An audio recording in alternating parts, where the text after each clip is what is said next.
Okay, welcome to the video for day 6. Today we're going to talk about applications with our parabola functions. So in this first example question, we have if f of x equals x squared minus 2x minus 8 and g of x equals 1/4 x minus 1. So we have a quadratic and a linear function here.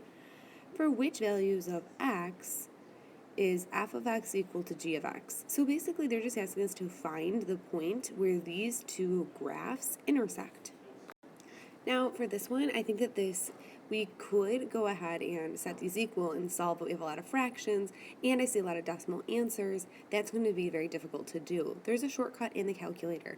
You can plug in your functions into y equals, so you're going to go to y equals. Now I can't show you on the screen, these are just going to show you the buttons. So y equals, and you're going to type in your x squared minus 2x minus 8.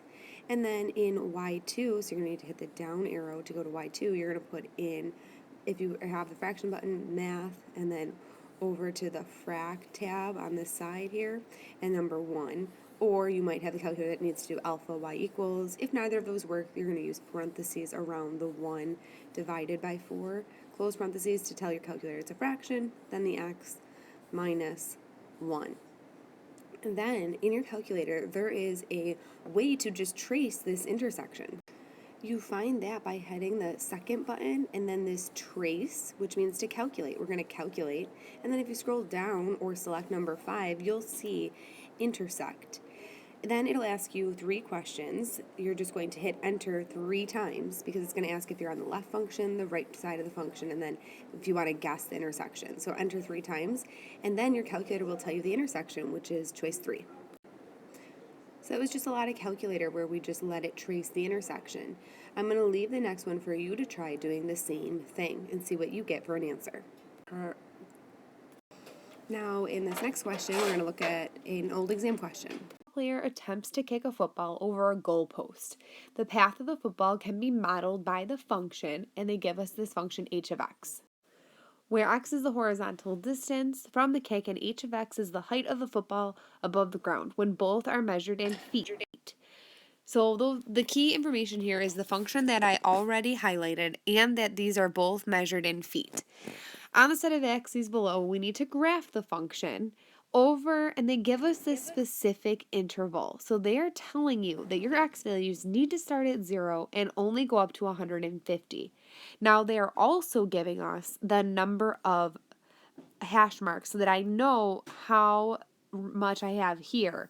So before we label, I always want to figure out, well, what could I count by in order to make it fit so that I can show up to 150. So starting at 0 and up to 150.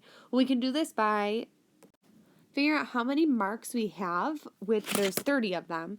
And since I need 150 to be shown through this, I can make each one worth 5, and that'll actually fit perfectly with 150 right at the end. Now, you could count by something else, like say tens, but it's just going to be that you're not going to take up the entire graph, and it might not show the nice arc and the nice path the same way. So we're going to make sure that we stretch as far as we can, starting at the point right here, 0, 0, and moving as far on this axis as possible. And that's by counting by 5s. So I'm going to label from here to here, counting by 5s. So when I did that, I just counted and wrote every other. So it looks like I counted by 10, but if you look, each mark is worth 5. So it's 0, 5, and then 10, 15, 20. I just marked every other up to 150, and that fits perfectly going from here to here.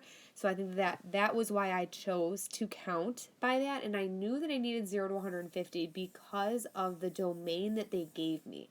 Now, the thing is, I don't have my y values. I don't know what they are, but I have a function, and I know the x values that I care about because they gave it to me in this domain right here.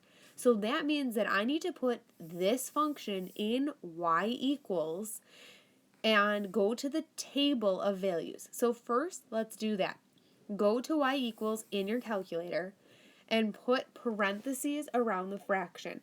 So it'll be y equals parentheses negative 1 divided by 225 end parentheses, then x squared plus parentheses 2 divided by 3 end parentheses x. If you have the older calculator, if you have the newer calculator, you can just put those as fractions. If you need help with any of that, please see me in class so that I can help you know how to enter that into the calculator.